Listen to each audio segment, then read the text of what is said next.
The immune system's like a juggler. It can juggle thousands of processes very elegantly. And mold is like a guy across the room throwing baseballs at the juggler. You know, the juggler is going to have to make a decision. Am I going to continue to juggle these processes, or am I going to defend myself from this evolutionary threat? And so what I'm telling you is that the balls get dropped. In order to protect itself from mold, all these other processes go to the wayside. And so that's how mold-related illness really kicks off.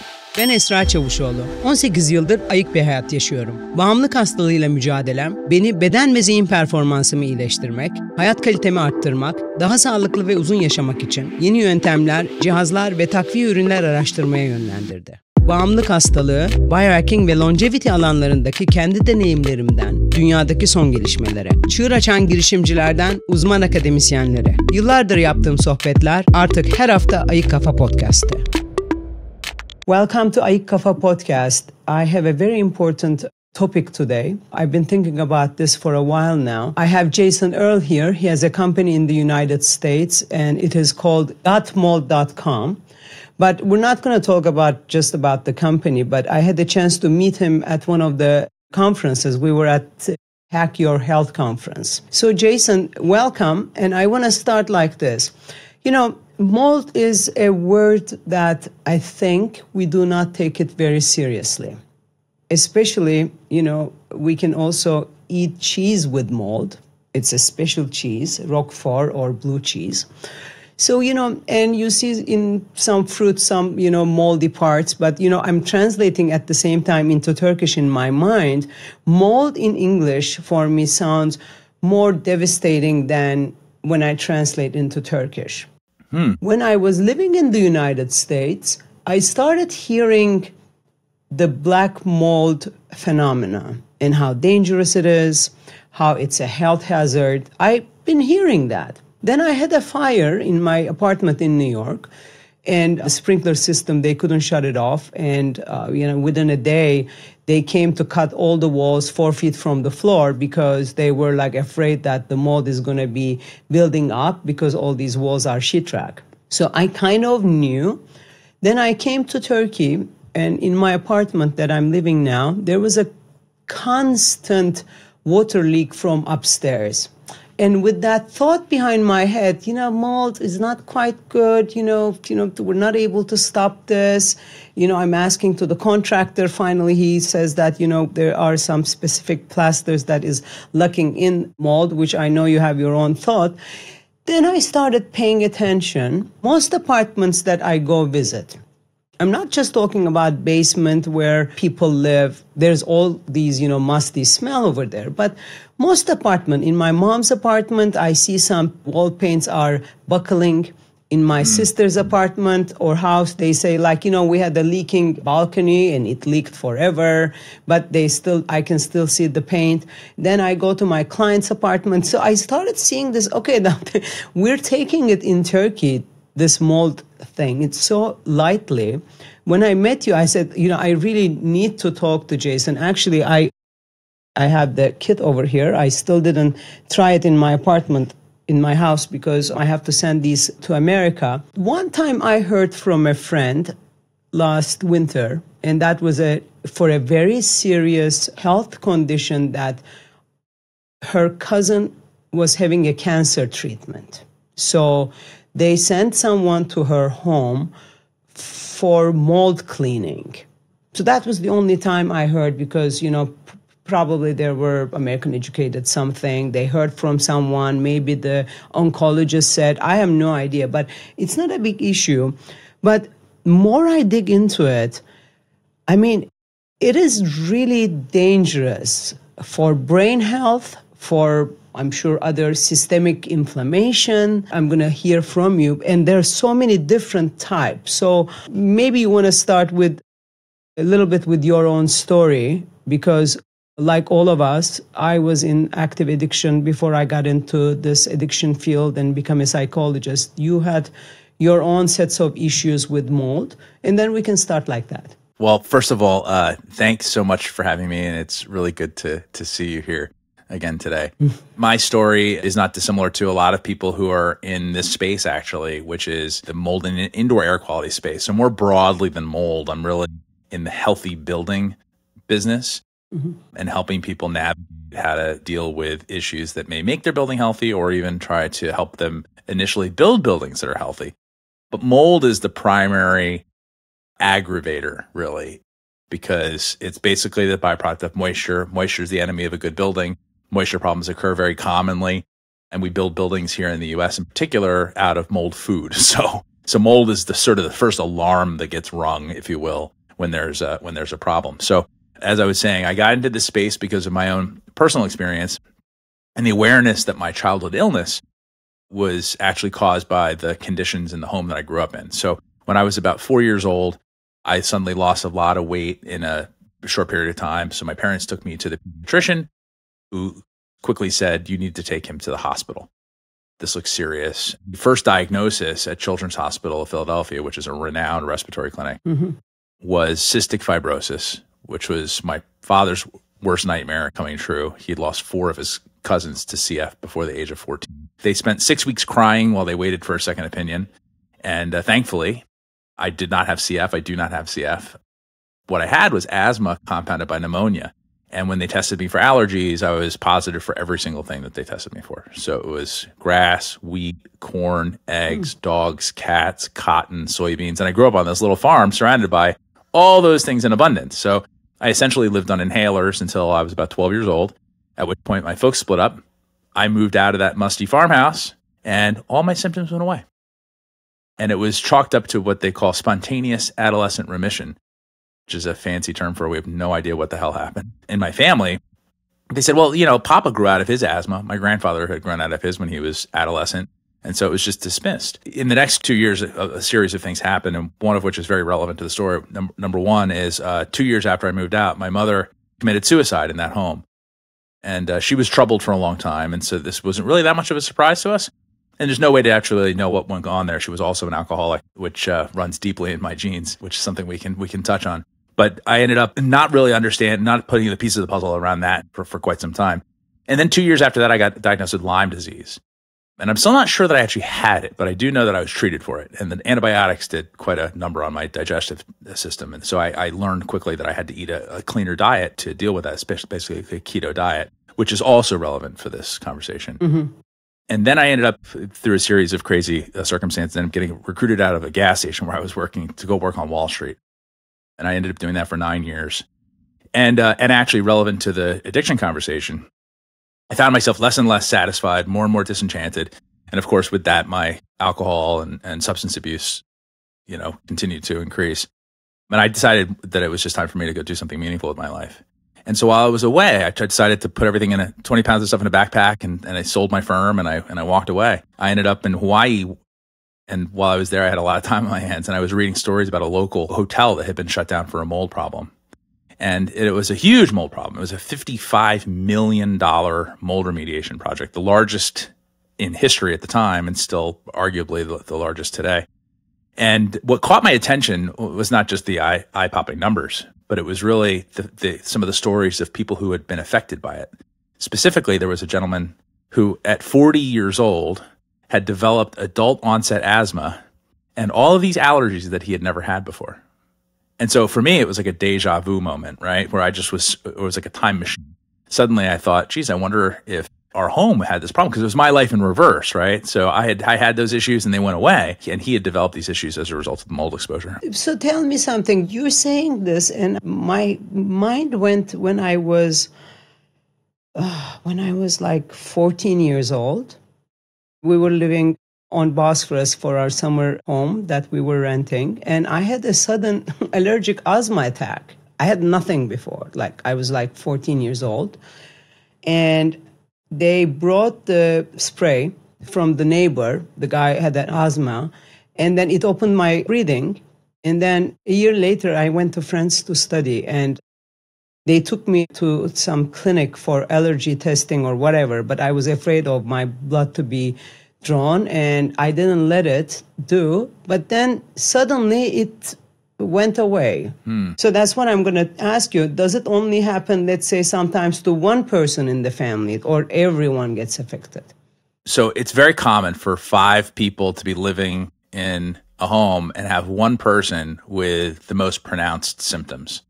And that's generally the reason why we're there, right? Because they're in a bad place. I learned early on that you have to interview everybody that you can, because you'll find out that they're also experiencing something in many cases, but they may not necessarily connect it to the building. So oftentimes after the remediation is done, what we'll find is that sure enough, the person who called us in is experiencing some relief. And it may be a longer road for them.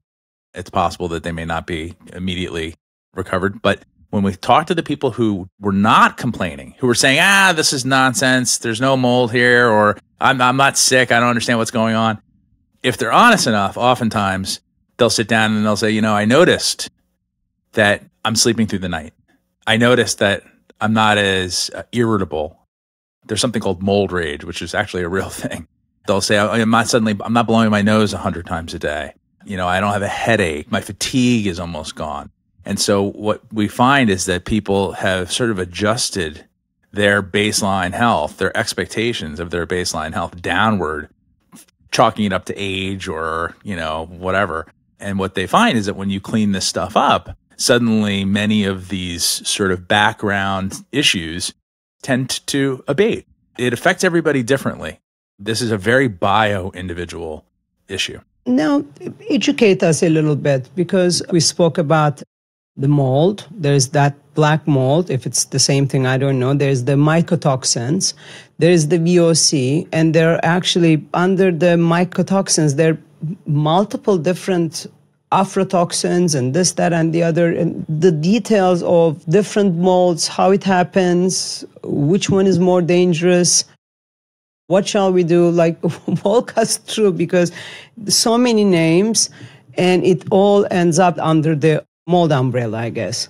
Yes, the science is fascinating. The thing about mold is that it always starts with a moisture problem.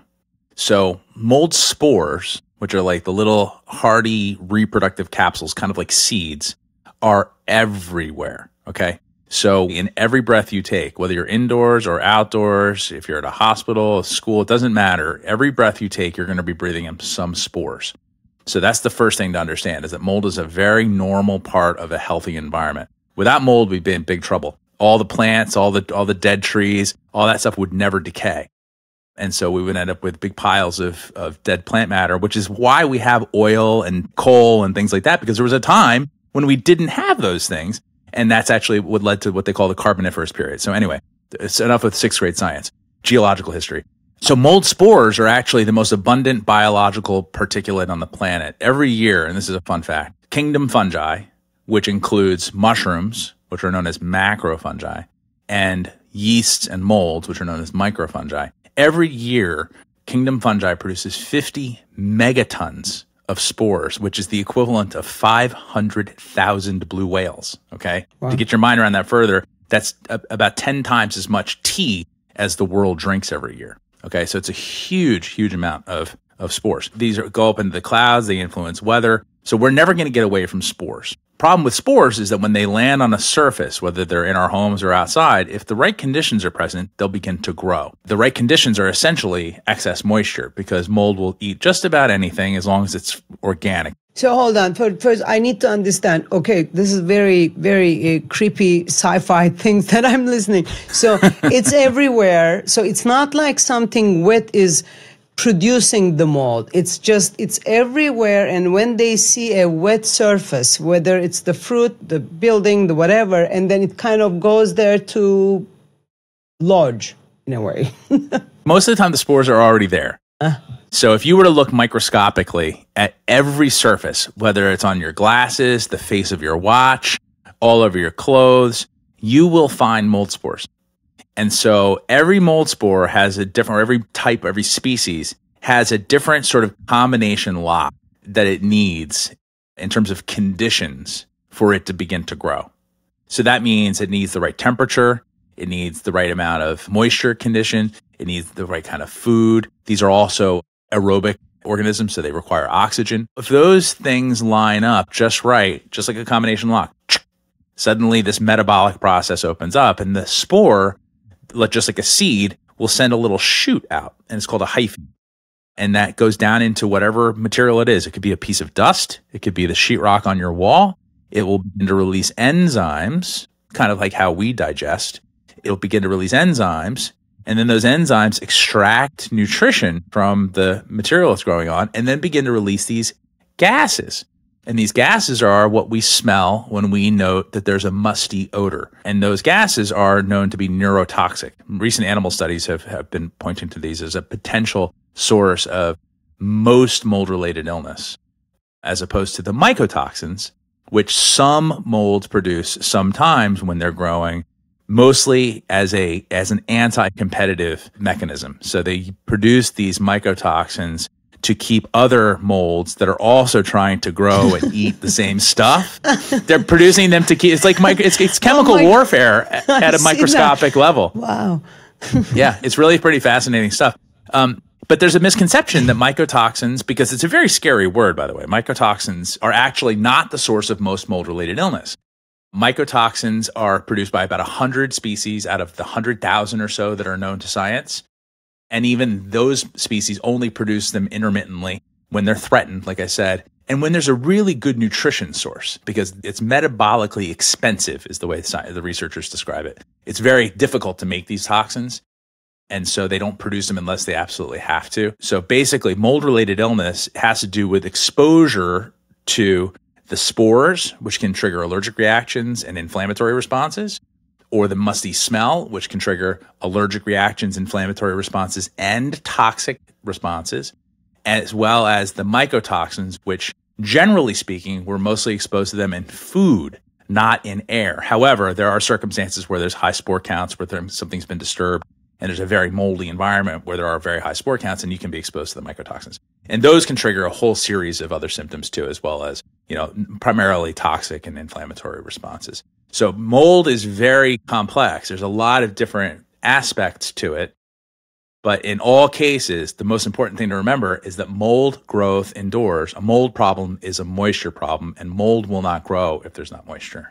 Mold and black mold, are they different? Black mold is what the media has done. It sounds like the Black Widow, the spider. It sounds scarier. Again, the media has done such a good job of black mold, toxic mold, and that is to say that black mold is worse than the others is to say that we shouldn't worry about the other ones, but this is not true. Even if mycotoxins were the issue, there are lots of mycotoxin-producing molds that are not black, and there are plenty of black molds that don't produce mycotoxins. So the color of the mold is not really relevant. However, there is one mold called Stachybotrys that is black. It's got a cousin named Chytomium, and they tend to hang out together. And they both really like paper. They both really like sheetrock.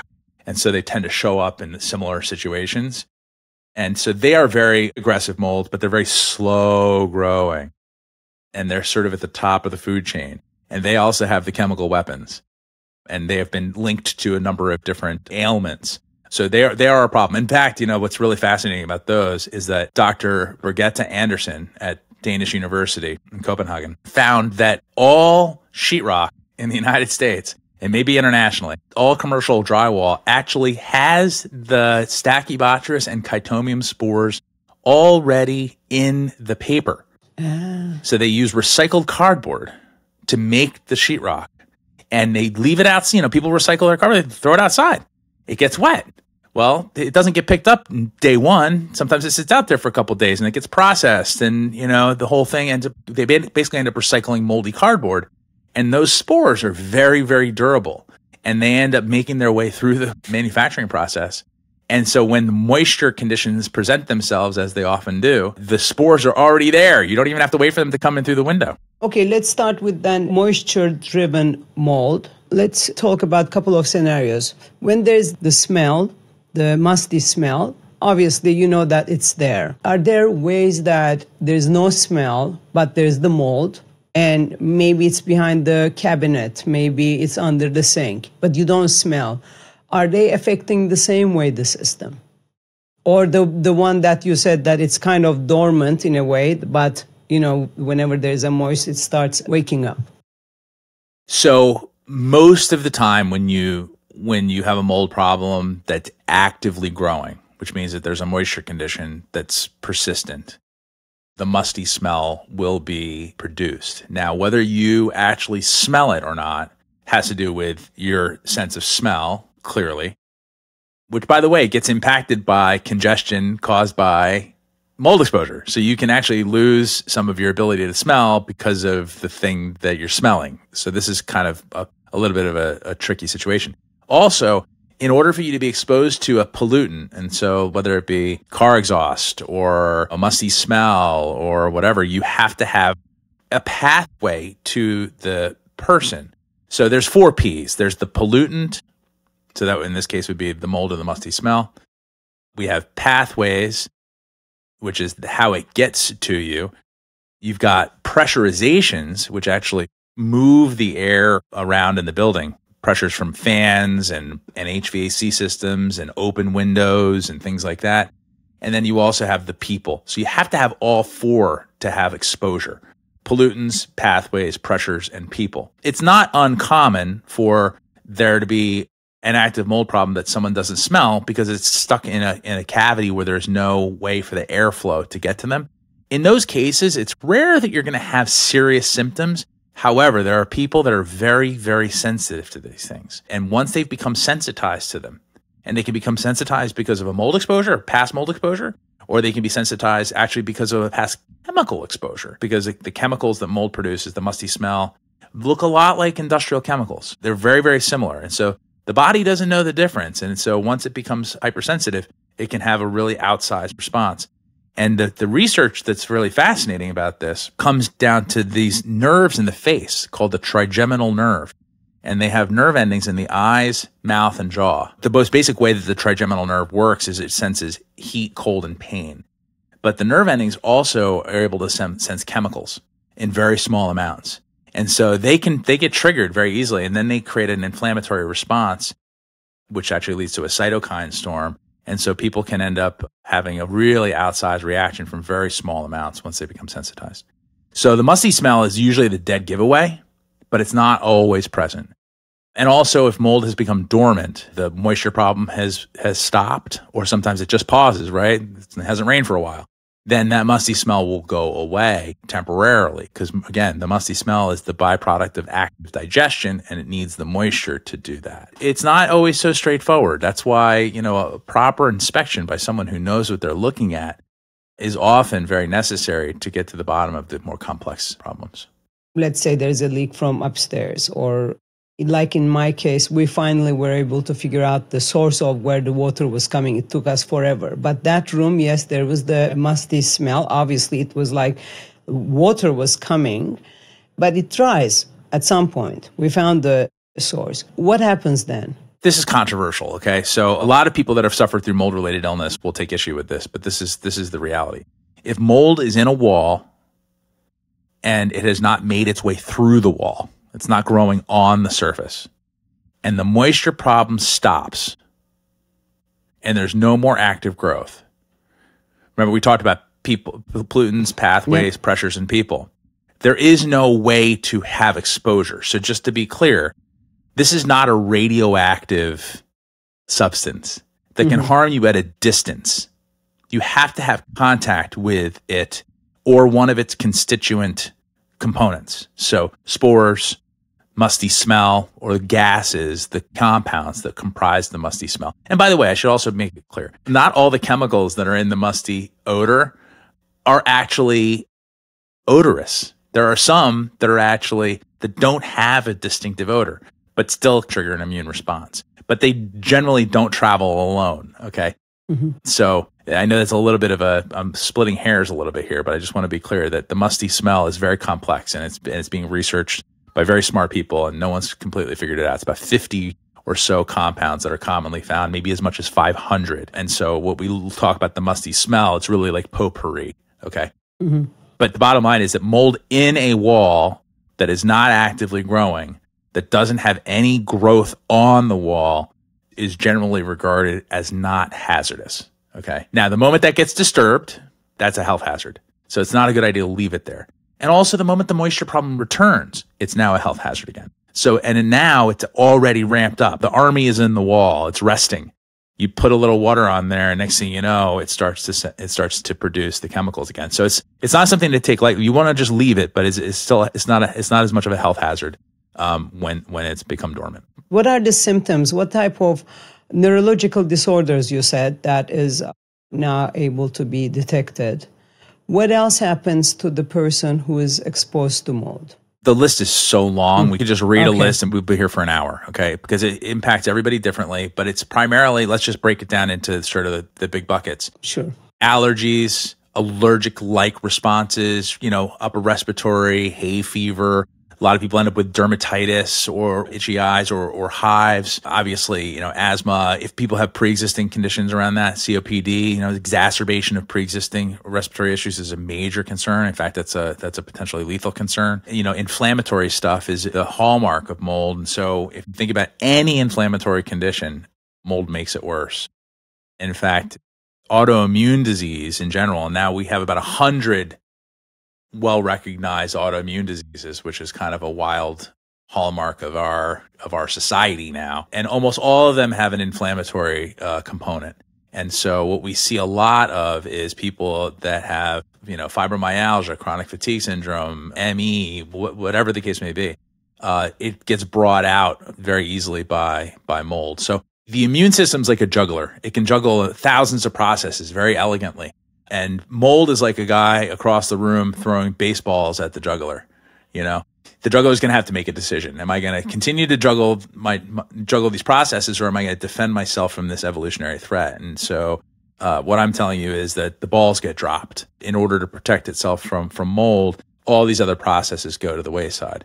And so that's how mold-related illness really kicks off. You've also got these toxicity symptoms, and that's primarily probably caused by food-based exposures due to contaminated food, which is very common with nuts, seeds, grains, spices, conventional meats and dairy here in the U.S. because the animals are often fed corn and things like that they shouldn't be fed that happens to be moldy. What people consider toxic reactions are oftentimes inflammatory responses. It just looks like toxicity. And because the word mycotoxin sounds like toxicity, people tend to conflate the two. They tend to call one the other.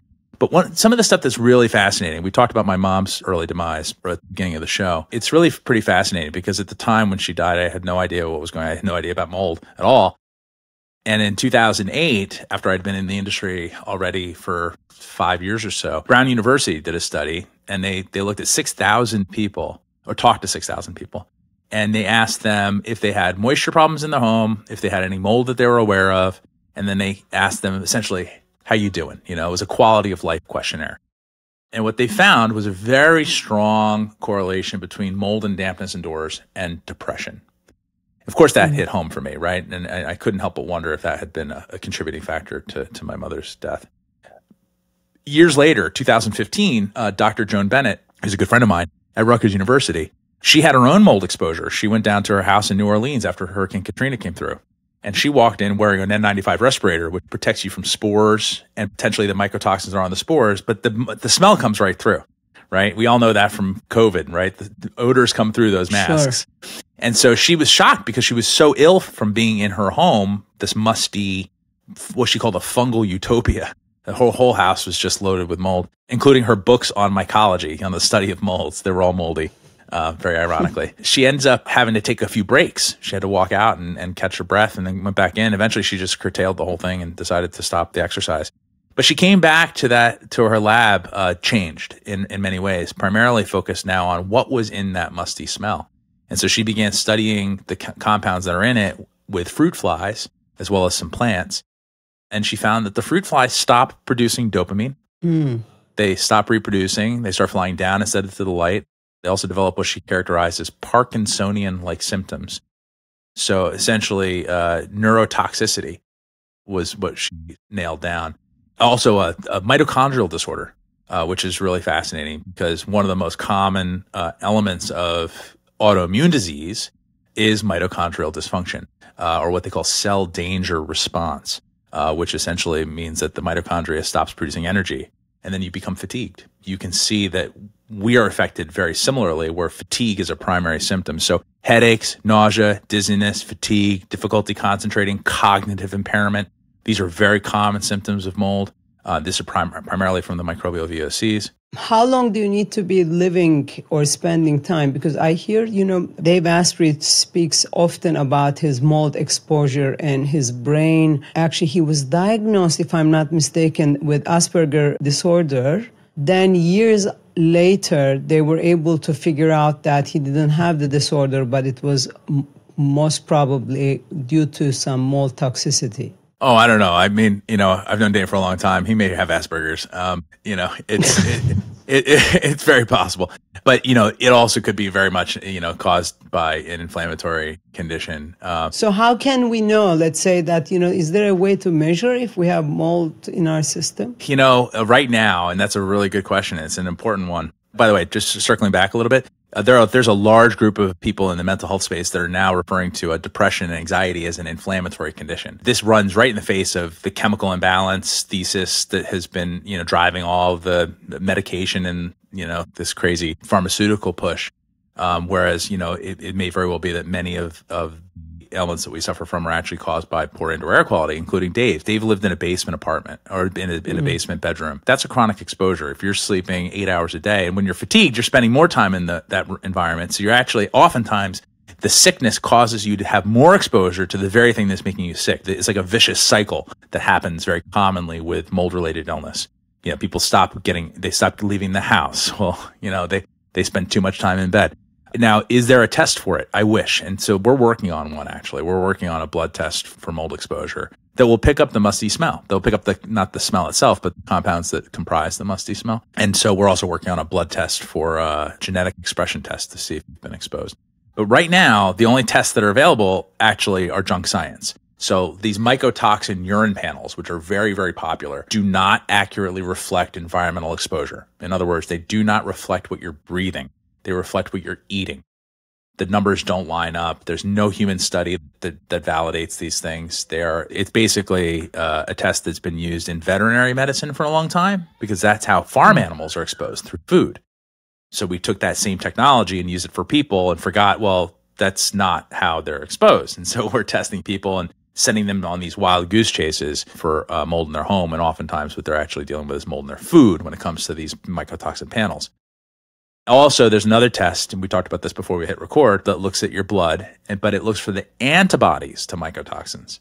And this is even further removed from the truth because now it's saying that you were exposed to something in your food at one point in the last 4 months, but it's being sold as something that says that you're being exposed to it in your air today.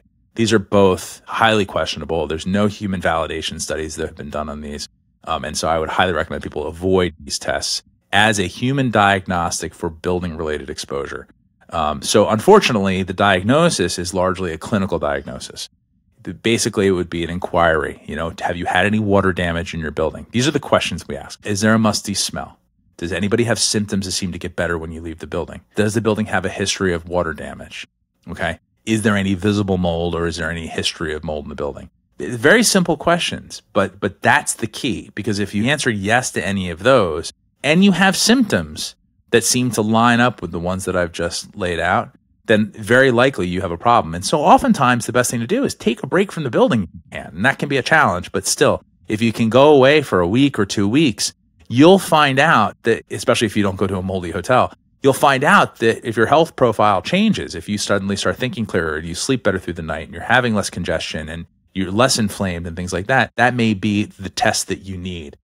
The other tests tend to confuse, unfortunately. Let's talk about the food, because, people who are listening to us may say, what, I don't have a problem because I don't have a leak, I don't have moisture in my apartment house, there's no problem. But my understanding is food contamination is a huge problem. Huge. It is ubiquitous. And this is something that I was very surprised by as I began looking into the research. 2018 study done by a group of food scientists found that 60 to 80% of imported grains are contaminated with mycotoxins here in the U.S. It is a very common issue all over the world. We here in the U.S. actually have very low standards for this. In the EU, there are specific requirements for border crossings with food. And so they will generally reject food there's a whole litany of reasons why they would do it. Number one is for bacterial contamination, so spoilage. Number two is for mycotoxins.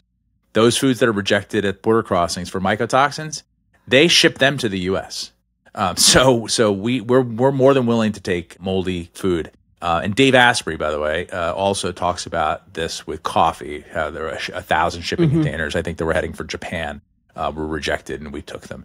This is not a unique story. You hear this all the time. Dr. Mark Philaday from Ayman Clinic tells very similar stories when he does his presentation about mycotoxins. And by the way, a lot of what I talk about when it comes to mycotoxins in food and these tests is based on conversations with some of the most respected scientists that I know. And Dr. Mark Philaday at Ayman Clinic is one of the thought leaders on this, and is very outspoken about these mycotoxin urine panels not being used because he was the one who helped develop them.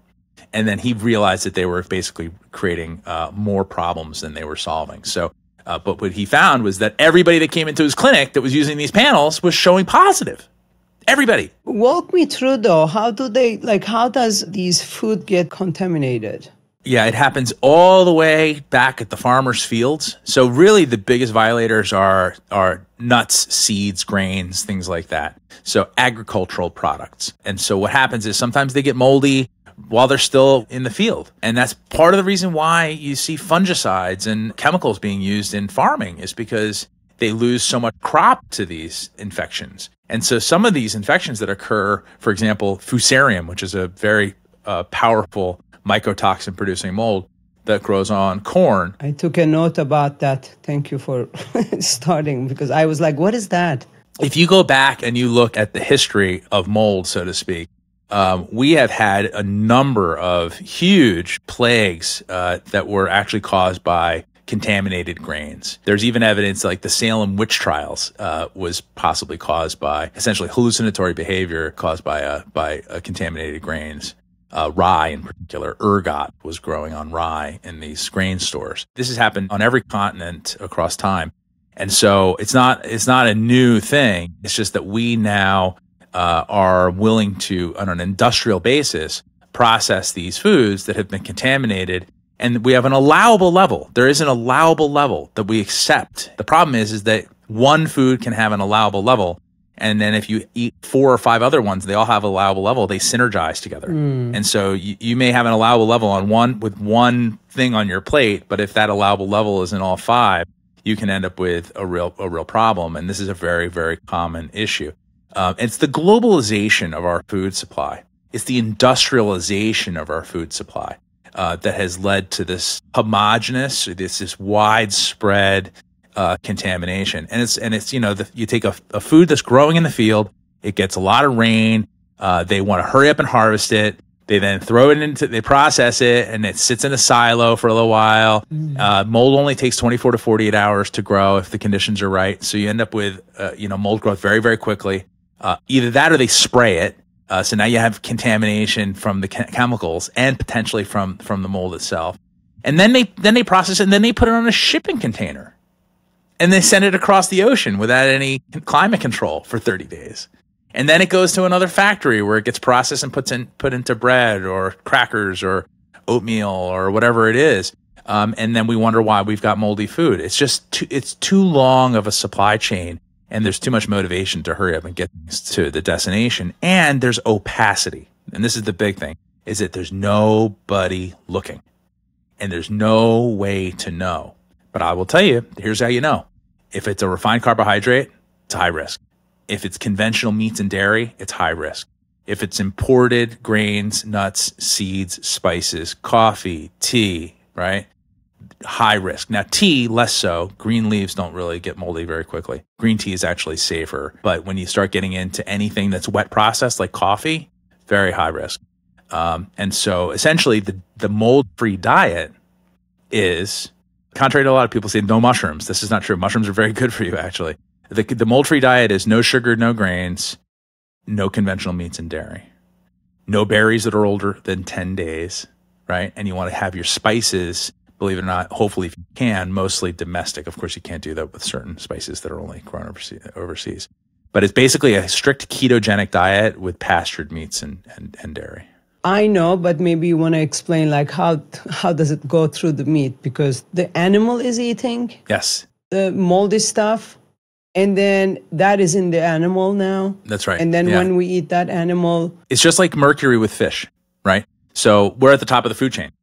And so mercury rises up, right? It starts with the sardines, and it goes to the medium-sized fish, and then ultimately to the top predators. And so, sharks tend to be high in mercury, and tuna tends to be high in mercury, and the same kind of thing happens with us. And mercury is not dissimilar. It's lipophilic. In other words, it likes to bind to fats, and it gets stuck in our fat cells, in our brain in most cases. With mycotoxins, it's the same kind of thing. So mycotoxins are lipophilic. They lodge in our fat cells. They also are hydrophobic, which means that it doesn't attach to water, which means that you don't excrete it, you don't pee it out. So lipophilic gets stuck in you, and then you can't excrete it easily. So it's a kind of a double whammy. And mycotoxins are also very heat resistant, so you can't even cook them out. So it's best to avoid the exposure in the first place. Now, when it comes to the animals being fed them, they're being fed grains that are non-human grade. What is it that makes grains not human grade? It's a good question. So first of all, they're probably not presentable. B, they probably are not stored in a way that is congruent with human food storage standards, right? And so what happens? They get moldy. Not every farm animal is being fed moldy grains, but a lot of them are. It's a very common problem. And so the animal is fed the moldy grains. It ends up in their fat cells. Of course, it's, fat. What's dairy? Right? Dairy is glandular excretions loaded with fat. And so dairy is a very common source of what they call carryover effect, which is when animals eat one thing and then the animal that eats it gets that toxin.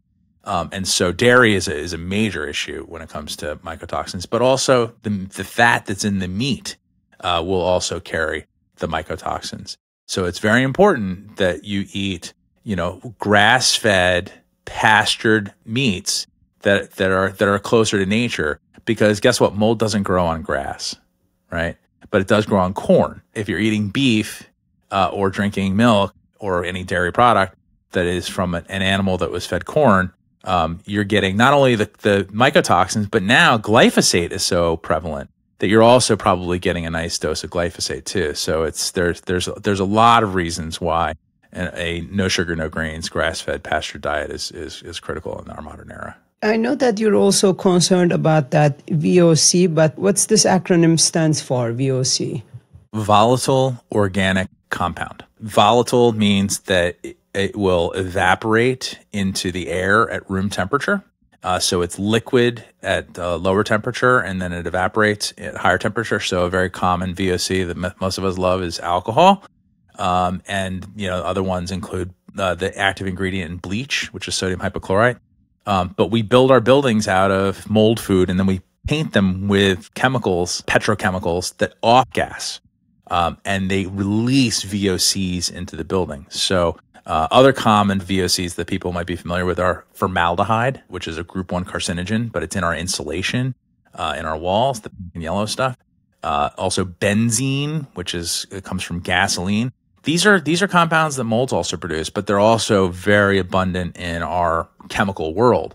When it comes down to getting better from mold-related illness, it's about air, food, and attitude. Air is mold and VOCs.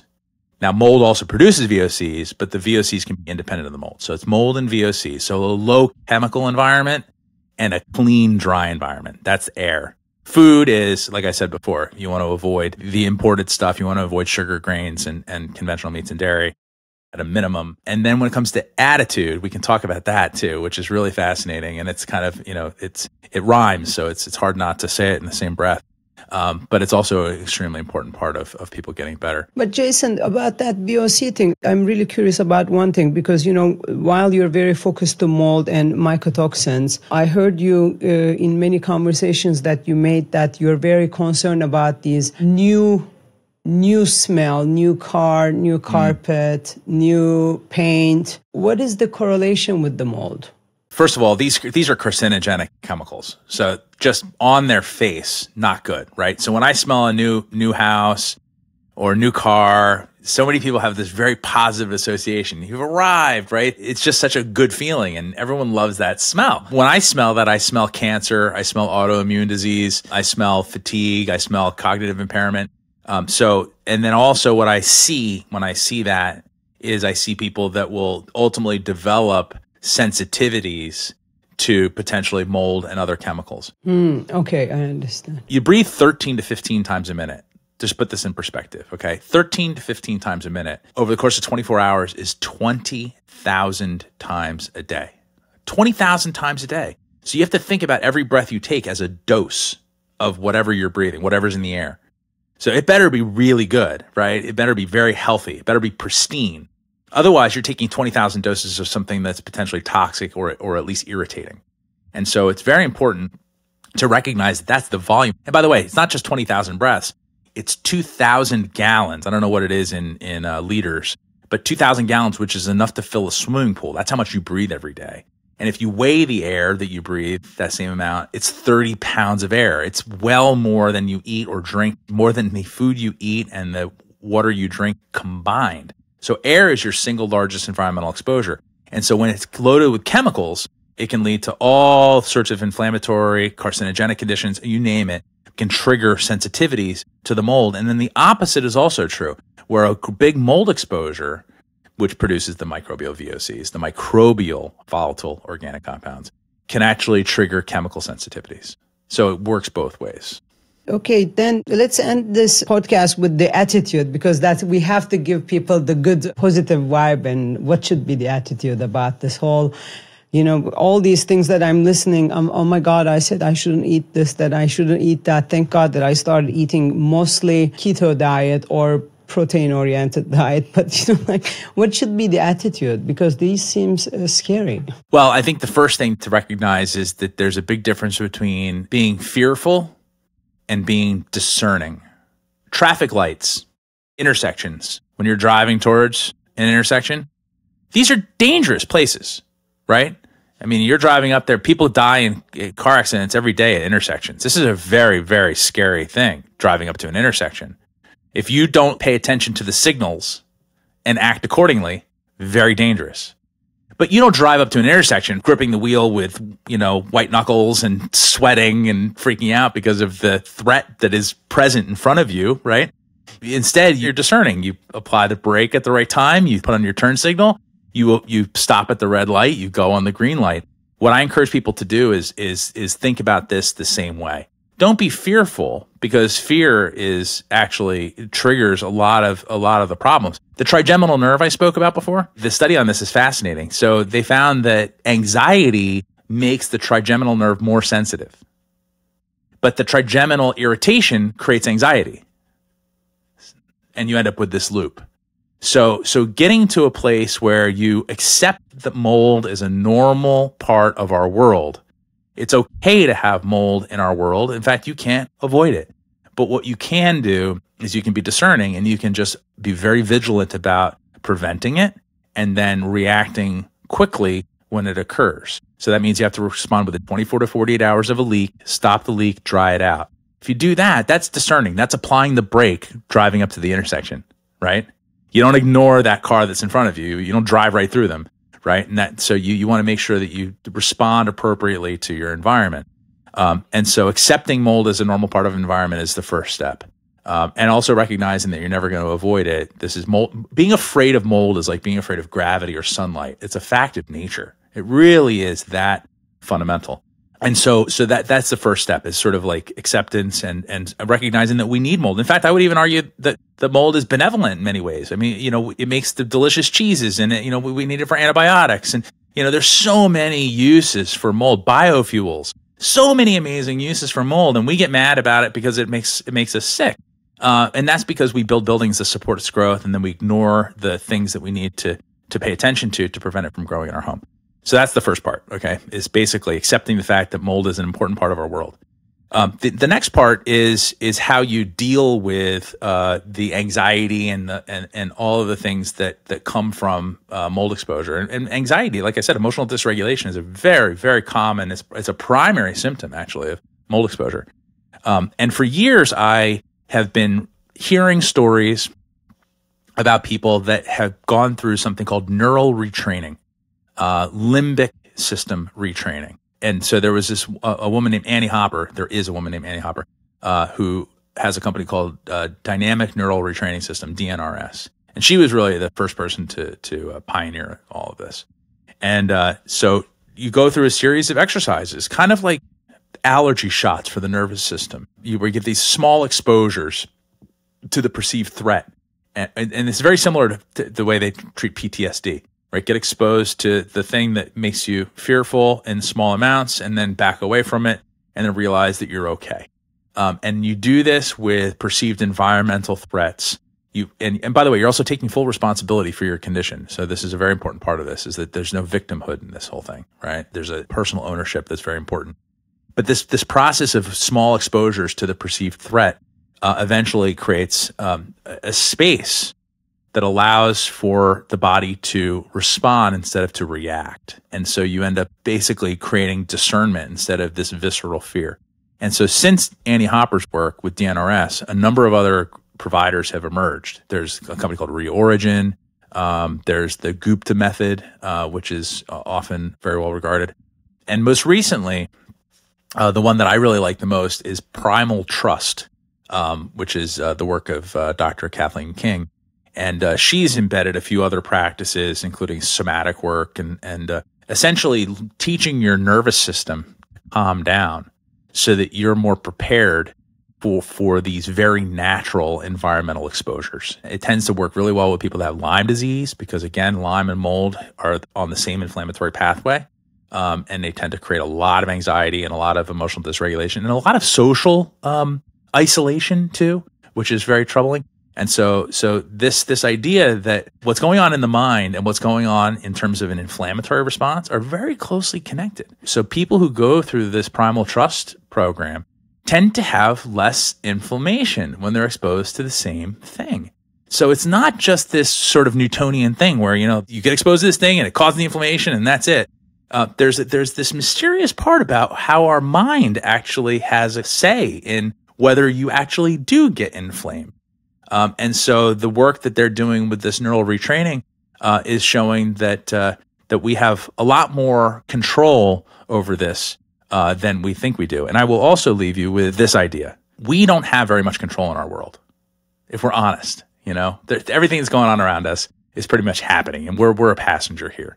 And that's a very disempowering reality for most people. When it comes to the indoor air, we have a disproportionate potential for control if we choose to accept it. This is a place where we can control so many things, right? You can get really good air purifiers. You can ventilate the building. You can act quickly and responsibly when there's a moisture problem. You can choose not to bring chemicals into your home, whether they be the paints on the walls, the personal care products, or the cleaning products. You can choose to not bring in these things. And you can create a healing sanctuary in your home. And for me, that gives me peace of mind because I know I can go home to my home, no matter what hotel I slept in last night that smelled like chemicals or mold or whatever. And I know my home is a safe place. And that's empowering to me. But the thing is that most people don't know what to do. And that's why these podcasts are so important, is right. I want to give people the tools so that they can start making better decisions. But then the other piece that's really empowering is that food is also something that you have control over. What you put in your mouth is up to you. And so all the things we talked about are not these looming threats that you can't do anything about. On the contrary, all of them are actionable and they're within your purview. So I encourage people to, if you see something, smell something, or feel something, do something. And don't be fearful. Just choose wisely. Thank you so much, Jason. You sounded like, in the New York trains, subways, there's this, if you see something, say something. I know that you're from New York. Thank you so much. This was very informing for me and everyone who's going to listen to us.